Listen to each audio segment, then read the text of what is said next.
Hi everyone. This is a very short video, especially for Terry Crick out there, who's just put up a video explaining that he's going to start a project on the 1812 war in America. And I was saying the other day about how I find old back issues of Military Illustrated quite helpful when I'm sort of researching uniforms and so on. It used to be a really good quality magazine. Unfortunately, over the years it deteriorated, but it occurred to me I could show you, using the War of 1812 as an example, how good it actually was. So I had a look in the index. As I think I said earlier on a previous video, that the index is quite early on in the series, so later issues it's a little bit harder to go through them, but I had a very quick look and I found two articles on the war that might interest Terry, and some quite nice plates in them as well. The articles and the plates themselves, the illustrations, paintings, are actually by someone called Ed Dovey, who I'm sure Terry might recognise the name. Anyway, so I thought if I left this up long enough, you know, Terry, you might be able to freeze the screen and have a look at them.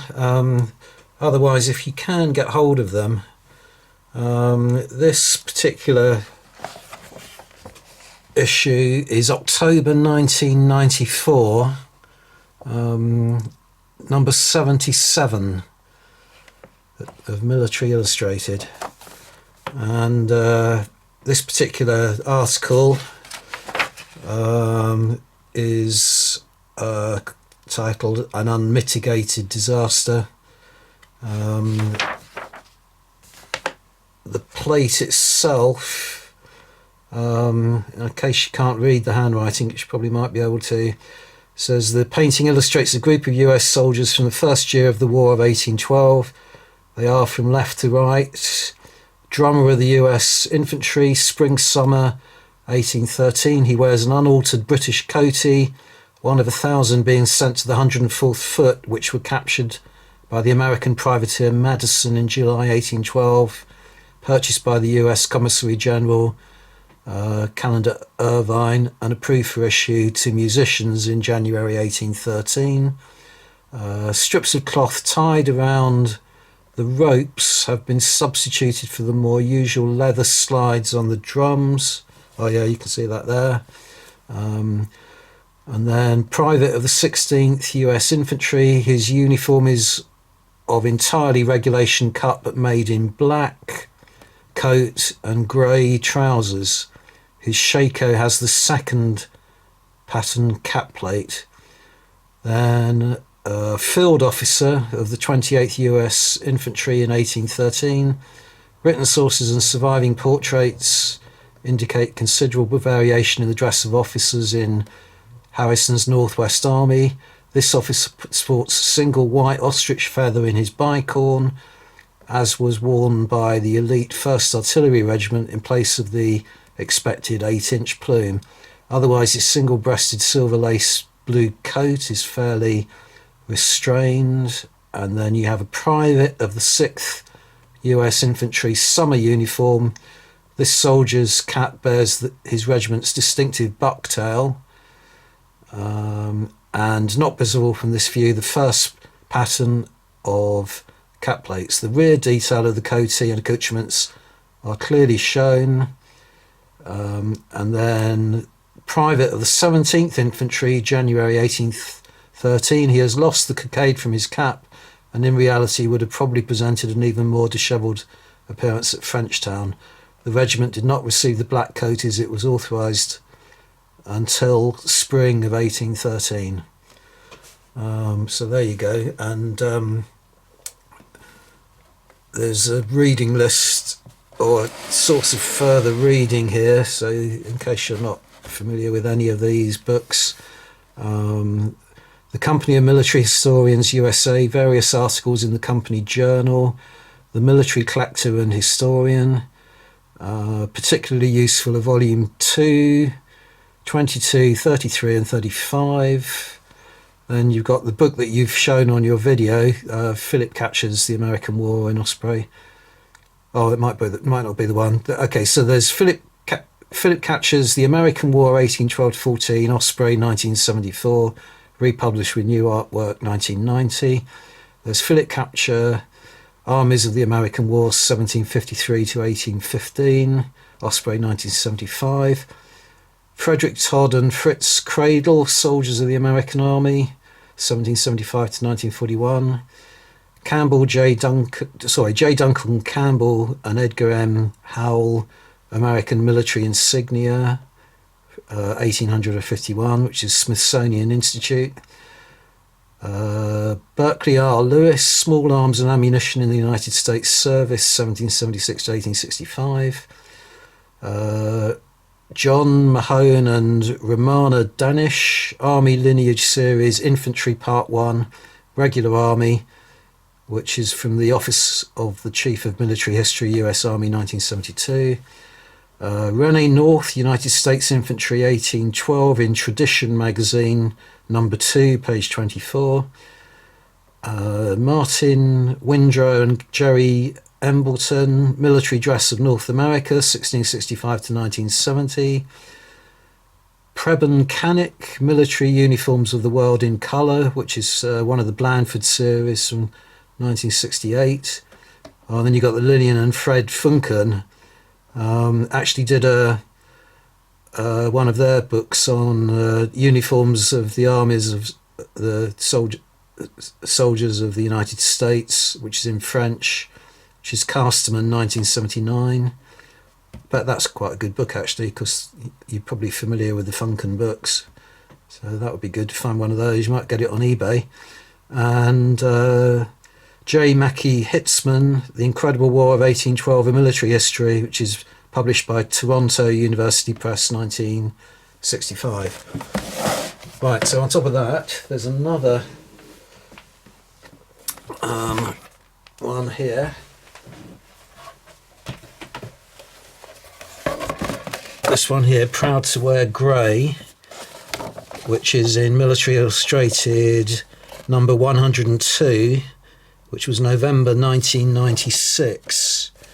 And again, that's got a really nice colour plate by the same person, Ed Dovey. So I'll just leave that there for a while. So if you want to freeze the frame, you always got it there to refer to. And the caption for this one says, Ed Dovey's painting shows US regular infantry uniforms in the year 1814. So it's a little bit later than that last article. Left to right, Pfeiffer in regulation uniform leading a squad of infantry. He is armed with a straight-bladed sword of the pattern also carried by NCOs. The black leather fife case described in the text is visible.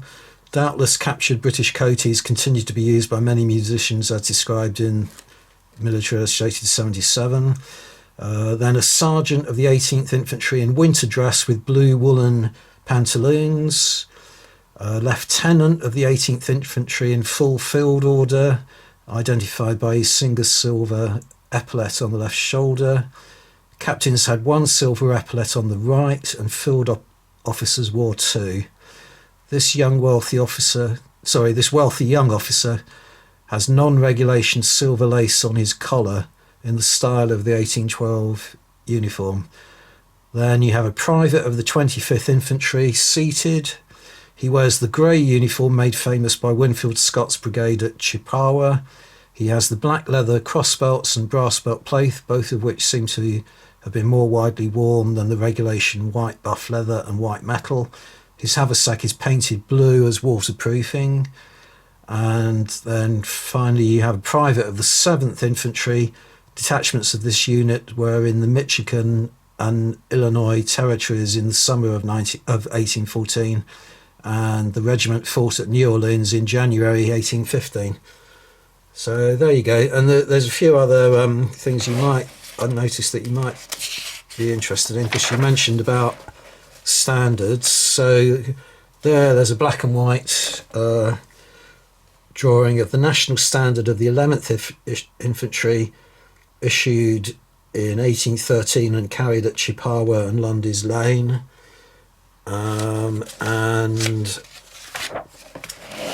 over here you have the regimental colour of the 9th Infantry, like the 11th, one of Scott's regiments. So I thought that was interesting, that if you wanted to freehand your standards, the regimental colours look pretty easy to do. They're just obviously literally the regimental colour with this scroll here. And it does say, I did read somewhere, where was it? Yeah, sorry, I can't find it now, but I did read somewhere that the Stars and Stripes weren't carried. Oh, here it is. The Stars and Stripes was not used as a military standard by the regular infantry until 1841. So don't put up any, don't give any UE figures the Stars and Stripes like you would do for an American Civil War army, because they didn't carry it. So it was just those colours, which are very kind of plain colours, and the Stars and Eagles kind of one. And in terms of reading material, I'm pretty sure it would be very similar.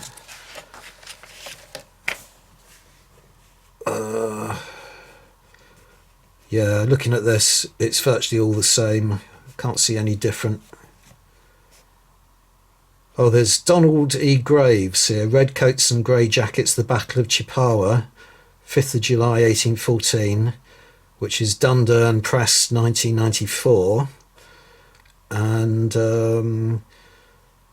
W.Y. Carman, American Regimental Colours in Chelsea Hospital. Oh, right, so they've got some in the National Army Museum by the look of it. Tradition magazine, number 54.